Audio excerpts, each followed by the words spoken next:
goals out there. I think we're going to talk about 30 goals. If any teams.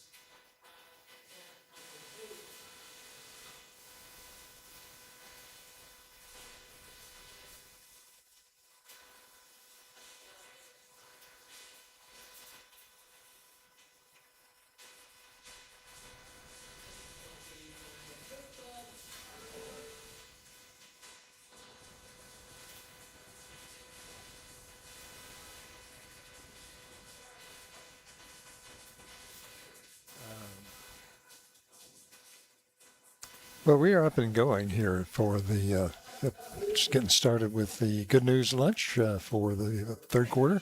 I'm Lynn Ferris along with Haley Duquet. We're going to get here ready for a little technical problem here in the beginning. We're having also a little issue with sound ourselves.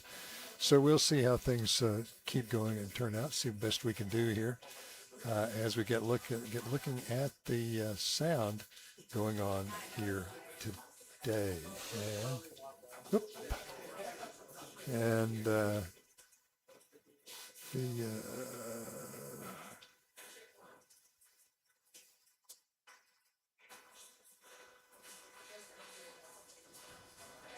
little delay here. Heather Miles, the proprietor here at the True Country Inn, sort of trying to get the sound system straightened out, I guess, for that as well. And there we go. Okay, more up and going. And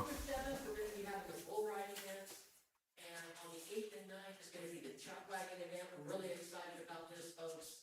We have people coming in from Arkansas, Tennessee, Oklahoma, and Virginia, probably around August 6th. So, yeah, I said we're coming in with August Texas. We're going to give you a Texas 12 that we won't forget. So, help me out. So, anyways, we're very excited about it. And hopefully we'll get some people at Richards Park to we've already had some people call us about trailer rental and so forth. So, and then we're going to have Cowboy Church on Sunday at 10 a.m. and then followed with the Chuck Wagon Finals. We are also going to have a chili cook-off on the Saturday. So I would like to invite some teams out there. We don't have too many people that have registered yet because we were pretty late in the game here starting the Stampede. I would love to have had about 6 months lead time on it, but we're just going for it. So our chili cook-off is a $25 registration. We have $1,000 in prizes, $500 for first with a belt buckle, $300 for second, and $200 for third. Then we have People's Choice, and then the best food. So please feel free. We have some registration forms here. We would love to get some more contestants, some more teams. Let me know. We also have the trade days that afternoon. So it's going to be a busy Saturday and Sunday. And moving forward from here, we hope this is going to be an annual event.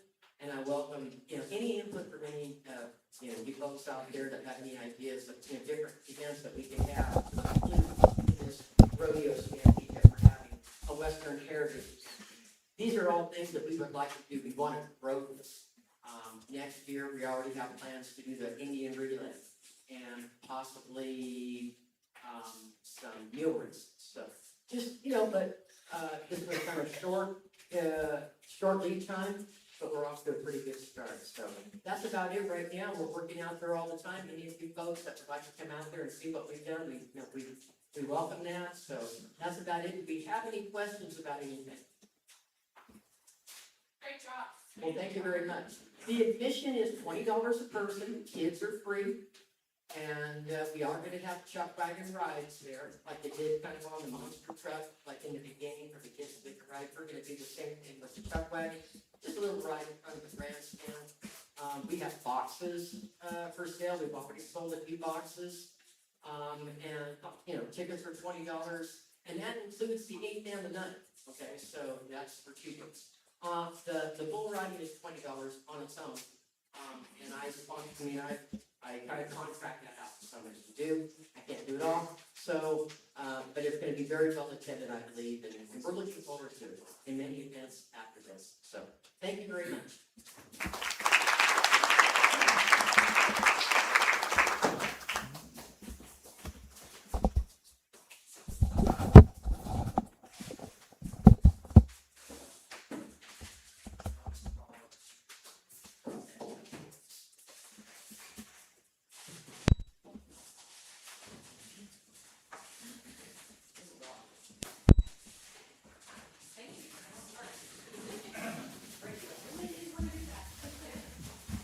Hello, everybody.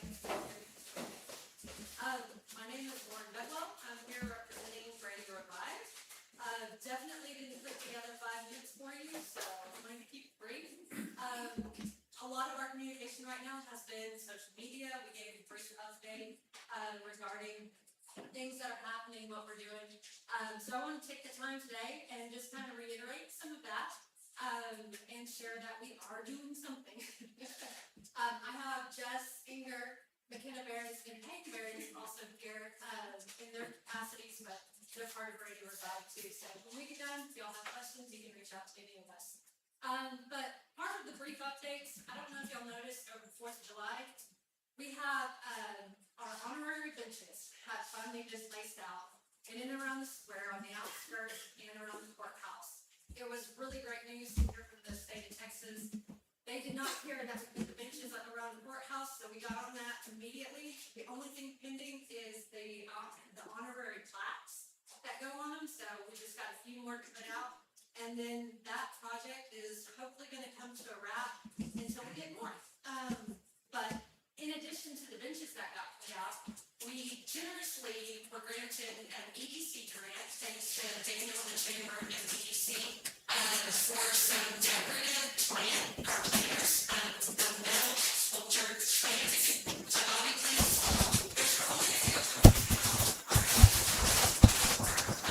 can see some of this.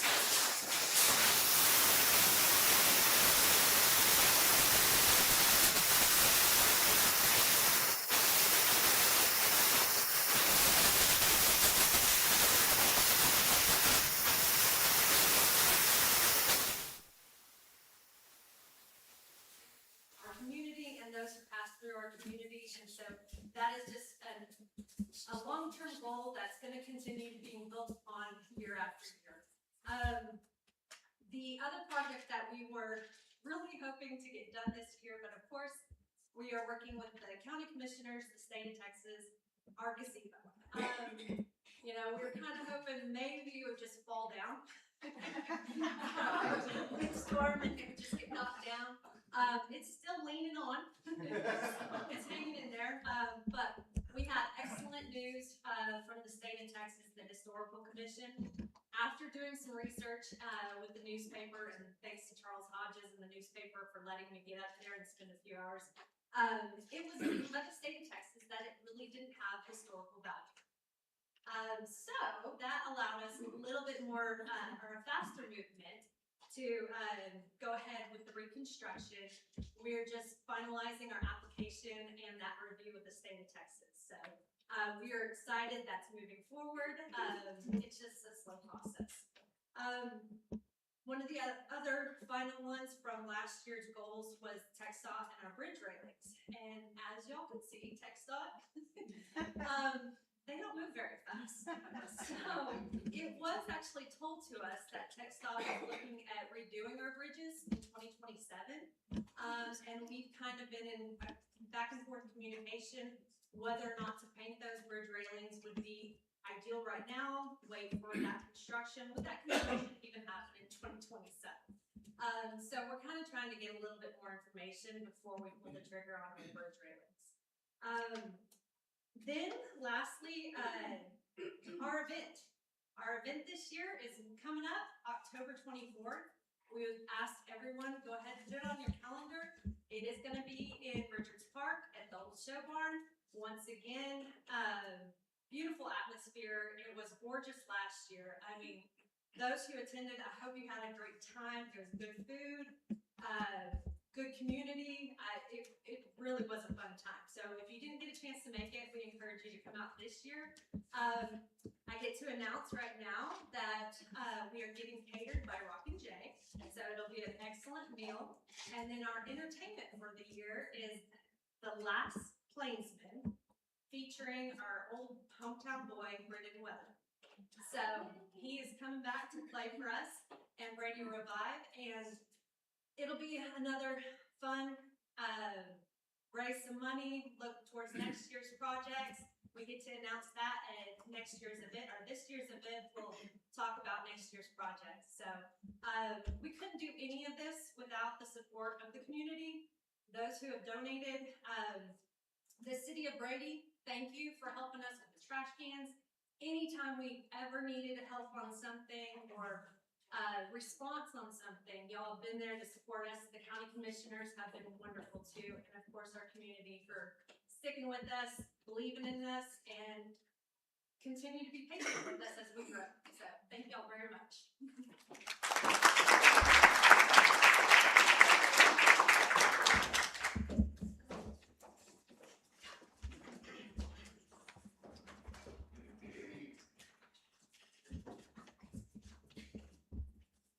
Afternoon, everyone. There's a couple of tough acts to follow here. I appreciate you setting the course up, ladies. Sure do. My name's Brady Land, and I'm here to represent the Cullen County Resource Center in Mercantile today. Our director, Dr. Talamantes, was out of pocket, so they asked me to come forward. But first of all, before I get into that, I just want to say what a great day it is to be in Brady, Texas, in Cullen County, and hear about all the different organizations that are supporting each other in this town. I've had family here for a couple of weeks and doing a lot of things around town, and they do nothing. These are metropolitan folks, okay? They do nothing to compliment our people in our community here all the time. So I know you all agree with them in one place here. Amen. Resource Center, basically, we provide food, we provide clothing, we provide urgent care for people in need in our community. This grew from the old Helping Hands. It was here for many, many, many years. We put a couple of things together with urgent care and the Cullen County Mercantile sprung out of that, which has been a fantastic deal. If you haven't been to Mercantile, you need to drive by. It's truly amazing that they provide low-cost clothing for our community. They're always in the need of donations, so if you're cleaning closets out, whatever, please feel free to drop by and they'll put it to good use for you. Along with that, they provide vouchers for a lot of families that have disaster mode, people in need, and things like that. Haven helps support that a lot too over there as well. But the food bank is the main features there, and we feed 500 people every month, 500 families every month, probably about 800 people every month to the food bank. And all that, everything here comes through grants, and comes from an awful lot of donations from our people as well. It's not uncommon to get $50, $100 checks in there a lot every day, every week. So those of you that can donate, please do so. Do so. We need to down there to continue to operate. The urgent care, we do get a G. Raleigh grant for urgent care every year.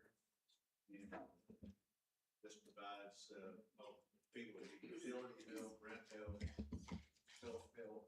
Okay, it's not much. It's not much in some places, but we do get them by. And I think we spend about a little bit over $30,000 a year in urgent care as well.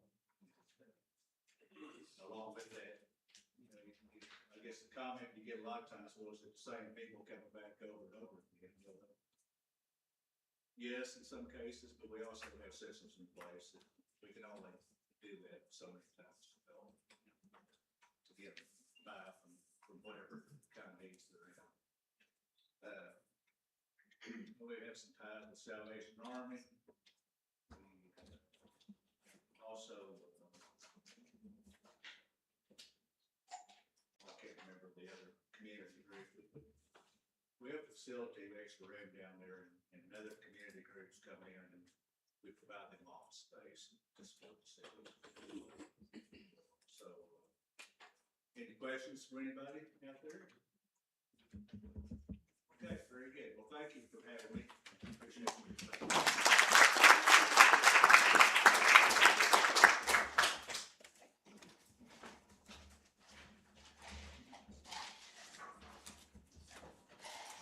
Good afternoon.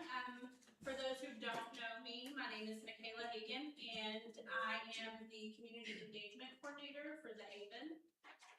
Before I begin, I do want to thank Daniel and the Chamber, and for all of the other sponsors, Heather, everyone who made this happen. So, I also want to tell you guys a little bit about the Haven. I think a lot of times we talked about it, the ladies that I worked with, we go into certain communities and we just say the Haven. And there's certain people who know what that is, and there's certain people who don't. So what we are is a domestic violence and sexual assault shelter for men, women, and children. And we serve Macola, Mason, Menard, Concho, Kimball, Edwards, and then we recently picked up Green County as well. So, just a little bit about us. We are a shelter where they can come in and stay. So, Matt, we have 12 beds. We have two family rooms. All of our kids, we have like maximum. And then if they don't need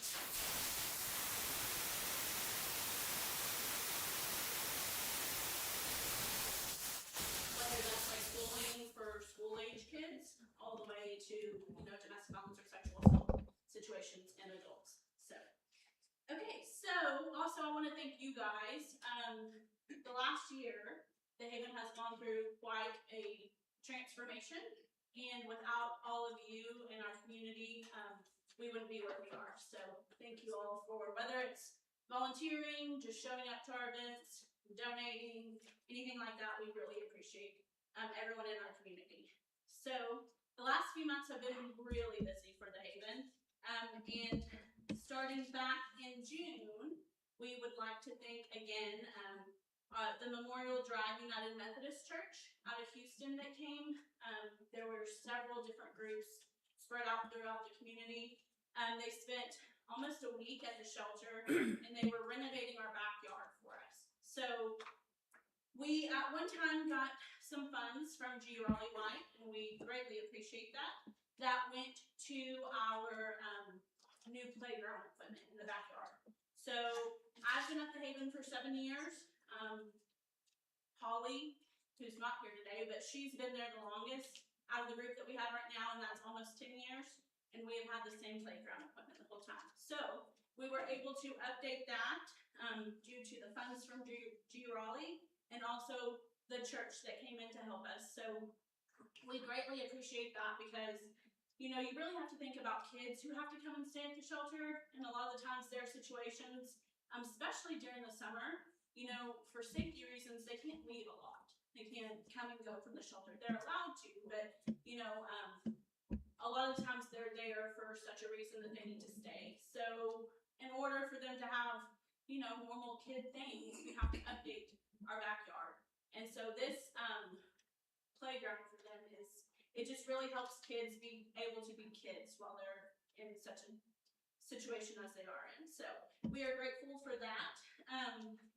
Along with that, the church also helped get the rest of our building ready. So since the floods, not this past year, but the year before, we have been working on redoing the entirety of the shelter. because we flooded 4 times. So we had to redo all of the inside. Along with the church help and other community members, we were able to have the building up and ready to go for our open house. So we are incredibly grateful for those who were able to come out. That was also in June, at the end of June. We were just really overwhelmed by the amount of people that we had come, and our idea behind that was just to show you all where your dollars are going, what we're doing with all of this, what all the hard work from all of our community members, where it all goes. So of course our client area in the back was locked off and kept private, but our office area and all of the upgrades to the yard and everything, we were able to kind of show off, and we were really proud and really thankful for that. So along with that, our outreach efforts have continued. So this past, or over the summer, we have made it out to several different health fairs, just making those connections that we need to continue to be able to offer our clients and kind of direct our clients to the services they need here locally. So whether it's, doctors or just any help they need, law accompaniment, medical accompaniment, anything like that, us being out in the community and making those connections helps us serve our clients better, because we know where to send them when they need something. So we're very grateful for that. Another thing that is happening actually this week right now, I was there before we ran over here real quick, is our Shine Like a Star camp. So that camp is part of our prevention and education at the Haven. So myself and some of the other ladies put it on, and it's open to the community, to the kids of the community, first grade and up. And so they have been there since Monday. Those kiddos have been learning different things. Our education and prevention is, anti-bullying, all of those things that we hope to educate and prevent these children from ending up in bad situations as they get older. So we tie that in, and we try and, have some fun and teach them along the way. This year we're really excited because Debbie Rule is with us. She's always with us, but this year she has kind of put a spin on it, and we are celebrating the 250th birthday celebration. So it is American themed, and so the kids have learned about heroes and historians, but we've also taught them that they can be their own heroes and they're writing their own story. So that's kind of the theme this year. We would like to welcome everyone and invite everyone out to camp, to our camp talent show showcase on Thursday evening at 6 p.m. It'll be at the Heart of Texas Event Center. It is free. We're also really excited because this year it will be broadcasted on KML TV. So for grandparents or any other family members who are not able to come out, that's one thing we're really excited about this year. Looking forward, we are gearing up for our Hunters Appreciation Dinner. Our biggest fundraiser of the year happens the third weekend in November, so that's the 21st. We have already got our trailer and the side-by-side, and as well as all the other things we raffle off. So we will start selling those tickets next month. And then we, as always, are looking for event sponsors, as well as donations, any items for the silent or live auction, anything like that. So we'll be hitting y'all all up starting next month. And again, we thank you all so much for that, because without all of y'all's sponsorships and donations, we're unable to do what we do. So saying all of that, while our community events, our camps, our outreach, and fundraising is all very important, our main goal always is and always will be the clients that we have and reaching those people that need us the most. So since our last quarterly update, the Haven has served 33 clients, providing shelter, advocacy, counseling, prevention education, and countless other supportive services during some of the most difficult moments in their lives. So that's since, April. And I know a lot of times we get the question, are all busy, and it's kind of like a good and a bad thing for us to be busy. I'm glad we're there, but it's sad that we have to be there, especially in a community this size. With, we have 33 clients just in the last few months. So again, we thank y'all very much, and as we continue moving through the year, we're excited to keep the other opportunities that we have ahead, and just growing our prevention programs, and as the kids get back to school, getting in there, and also just continuing to build and strengthen the relationships that we have, because again, without all of y'all, we could not do what we do. So thank you so much. We appreciate y'all.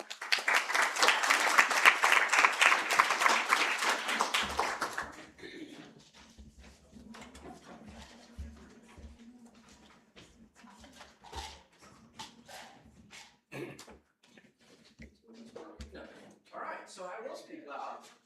We've got 24 minutes left, so there we go. I could do it. I really could. I really easily could. My wife has already given me the note. But no, I appreciate it. I'm James Stewart. I'm with the city of Brady. Thanks for coming out today. I love seeing a packed house and talking about this. The good news, the good things that are happening in Brady, in McCulloch County. And what I really like, it's crazy. In my position now, just over a year, I remember being here this time last year, and full of vim and vigor and ready to roll, and we're getting all this stuff done. And a year later, last night officially, after we approved the budget a year ago for pickleball courts as part of our comprehensive plan, the city council last night, we finally got the bids, we finally got them in, we finally got everything lined up, and we're actually going to finish or start a project that I've been working on officially since October 1. And that's been the biggest frustration of being in this position, and how slowly things sometimes happen. But we haven't been without challenges. Everybody knows the water leak. My troops did well. And what I appreciate the most is the community support based on what I saw on the social media. We were in over our head, and my crew acted early and swiftly. We brought in help from outside. It was imperative that we did that. It was a chain reaction. I explained it pretty well over social media as best as I could, but I really do appreciate the community being supportive of them and my crew. I told them this morning, I had the whole water crew in the room this morning out at the service center, and I said, you guys need to go back and look at the comments, look at what people were saying about you, and they appreciate for what you did. It was a long day. I stayed with them I only got up I got there on scene about 6 a.m. I left with them from the very last scene at 6 p.m. And they had been up longer than that. So anyway, that was one of the challenges that we've had. Another challenge, people are talking about it, and I'm doing everything I can, and I'm reaching out to you as well. But the fish house at Brady Lake, yes, I know it's tethered to the bridge. It broke loose during the windstorm. It's tethered by 4 different cables to 3 or 4, depending upon who you talk to, anchor points. The 4th anchor point is a boulder underwater. I've reached out to a company in Marble Falls, 2 companies in Brownwood, local contractors, and the earliest timeline I can get somebody, I've got a local contractor on the hook for, he's a month and a half out to reposition and resecure not only the fish house in a location, but then to get the gangway welded back to it, do some structural repairs. This is a public outcry for, if you know somebody who's qualified to do that, call me. My cell phone number is 325-456-0272. The sooner we get that back, the better. It's just a challenge. It's very specialized, and it's summertime, and everybody has water in all lakes around us, so every contractor is busy. That's just the way it is. So I promise you, I'm working on it, and I want to get it happen before 4th of July. We had unhappy folks, but I promise you, we're working on it as soon as we can. Another challenge, animal control. We're still out at the old facility. Going back to our budget meetings, which we just wrapped up this next current fiscal year's budget meetings. But I've got money approved. I've got plans approved for a new animal control facility. We've got a location. We've got everything. But We had one bid when we first went out for it, and it was an astronomical amount that's not even, it was $1.2 million. That's what it came in. That's the only bid we got. I'm working with my crew and my staff to get local contractors to somehow be able to, you have to have several qualifications. You have to be able to be bonded, you have to be insured, you guys have to meet the engineering requirements. There's a lot of hoops you have to jump through, but trust me, I'm working as diligently as I can to get that project going. So the first year of me being here in this position has been a lot about getting the car out of park, into reverse, pull it out of the park, back it out of the parking space, put it in first gear, and try and get out of the parking lot. We're out of the parking lot, but we're still in first gear. It's taken a full year of just the wheels turning slowly to try and get things, but the pump is prime, and that's what's encouraging to me. Part of the other challenge, and I know folks have, with the pickleball discussion, apparently there's a big pickleball discussion on Facebook. I didn't see it. Didn't bother me because it's part of the process. And there were some folks who showed up and questioned last night at council, when did all this happen? When did this get decided? It got decided well over a year ago, probably a year and a half ago. The council, and it goes back to when we had a comprehensive plan, which was a year-long process where we had surveys and invited. So it's really just about getting community involvement. Just because it happened then doesn't mean it's over. I welcome folks and invite and encourage folks to read the paper, listen to the news reports on the radio, show up to a council meeting. It would be amazing to see a full council at every session. It really would, because then you're better informed. You know what the council's doing. The council spends a lot of time, especially during the budget, that's when most things get planned. I brought to them the plan, they approved it, they picked and chose, this is what we're doing, this is how we're gonna do it, and now it's my job to implement it. That doesn't officially start until October 1. I'm still trying to catch up from last year. So things are really starting to, like I said, the pump is primed. And we're going to start seeing tangible things. That's what my biggest frustration is seeing something tangible. The citizens, they're not seeing much tangible, whether it's code enforcement, buildings getting repaired or cleaned up, streets, the forever question of the city of Brady. We had some discussions about it yesterday in our budget meeting. It's going to take some big thinking and some big planning. So those are some of the challenges. Let's talk about some successes. I mentioned it, the pickleball courts, it's going to happen. It's going to be built on the old abandoned court right there on the other side, at Richards Park, just on the other side of the creek. It's where the old tennis courts were. We're going to do half of that. The other half, we're going to put in some grass in here. We're going to have benches, some shade structures, depending upon. If you have price shade structures, yeah, it's a challenge. Everything needs shade. In Texas, you got to have shade. Another success. Brady Police Department is going to have a new home. The council, as part of the planning, is to a long-term challenge for both Brady Police Department and Brady Fire Department. We now have a new home officially as of Monday. It's now the Old Heritage Funeral Home is now the city of Brady's property. We're actually currently at this very moment still having it cleaned out. It will become Brady Police Department. It's move-in ready once we get it cleaned up, and it'll take a little bit of time to make the logistics, get the security protocols in place, get our computer networking system installed, but it gives us a very clear path and a very quick answer to that solution that was needed. That also helps move things forward with respect to the fire department. Those plans are moving full speed ahead as well. That's going to be in the Elm Street location where the current police department is located on that lot. So those plans are officially underway as well. Code enforcement. We hired a new code enforcement officer, and I tried to ambush him on the way over here and say, hey, what do you got for plans for lunch? You want to come? And he goes, I got casework I do have to write up. And anyway, he shied away, and I said, okay, next time. So you will meet him. He's a great guy. His name is Stephen Petty. He goes by Doc. His nickname is Doc. He said his parents wanted him to be a doctor. But Doc, as we refer to him, is a huge asset. That is a piece of the puzzle that we've been missing for about the last 6 months. that's kind of what has slowed up a lot of code enforcement issues. We did have one specific, and I don't even think I had mentioned to Councilman or the Mayor.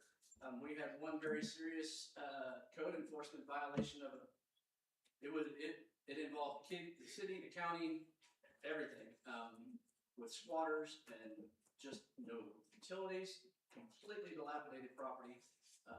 As of this morning, that property is dirt. It has been cleaned off. It is no longer a haven for people to squat in. Health issues.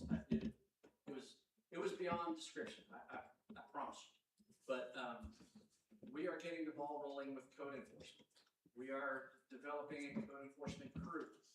We are going to really have, I'm very confident with my team now. The code enforcement is really going to step up. And that's one of the things that our community needs. It's one of the things it's a self-barometer that I have given myself. And trust me, I see it just like every street. Every time I hit a pothole, I shake my own head. But they're both challenges that are bigger than one person can fix in a year or two, or maybe even 5. But that's the goal. Going back to just the good news, Lauren said it first, we're talking about Brady Revive. I love the relationship that our community is seeing amongst our organizations, the cooperative effort. It's encouraging to see and hear the communication. And I love being able to call my people and say, hey, can we do this? And they're like, yes, and we do it. And I love involving other members of the community. And I'll wrap it up with, anybody have a pot going on when the textile project's gonna start? Because I remember the first time on the lighted sign said like May 15th, and then it was May 20th, and then I think most recently it was July 15th, or July 11th, and then the 20th. Anybody? Well, I don't know if I'll jinx it, but I did speak with the head honcho of the project company that's managing it, and I did put a water regulation pump on the meter on one of the hydrants today, so they can use water, fill up their water truck for their rock saw when they supposedly start as soon as tomorrow. I told everybody I'm not going on social media or anything until they close the streets. Then I'll believe it, but then it started. But there's a pretty good indicator. There's been a lot of work at the laydown yard that they're using right behind the old funeral home for the new police department. But like I said, I'll believe it when I see it, but who knows? Any questions? I could literally fill up the next 10 minutes, but I've spoken long enough. I'd love to entertain any other questions. If you have comments, questions, I already gave my cell phone number out, call City Hall, I'll give you my email, reach out. Got something, and if you have any volunteers, and especially if you know any contractors who might possibly be qualified to help with the fish house, please let them know. This is not a secret. I'm not trying to use one contractor. I'm using whoever can get the job done, who's qualified to do it. It's part of ours. I mean, it's what we have. I'm not going to put my crews into a situation that they're not qualified to take care of. But anyway, Daniel, thank you all.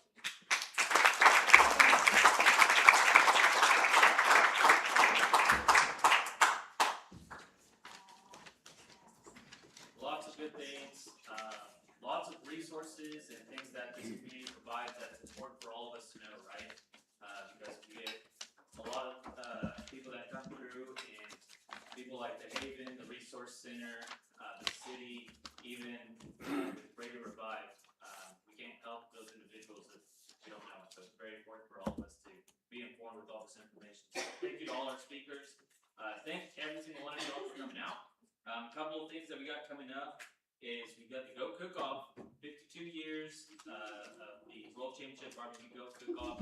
If you're a cooker and you need to add some extra registration, give us a call as soon as possible. We're going to get started on all those things.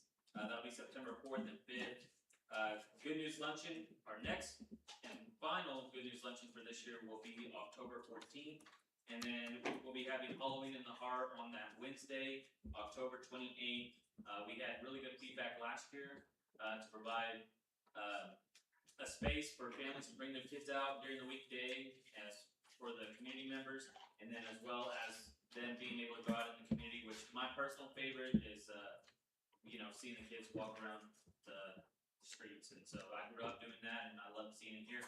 Nobody came to my house last year, so y'all stop by. I already told my wife we're staying. We're here next week, so stop by, bring your kids. But thank you all again for coming, and thank you to Best Western for sponsoring today. Thank you.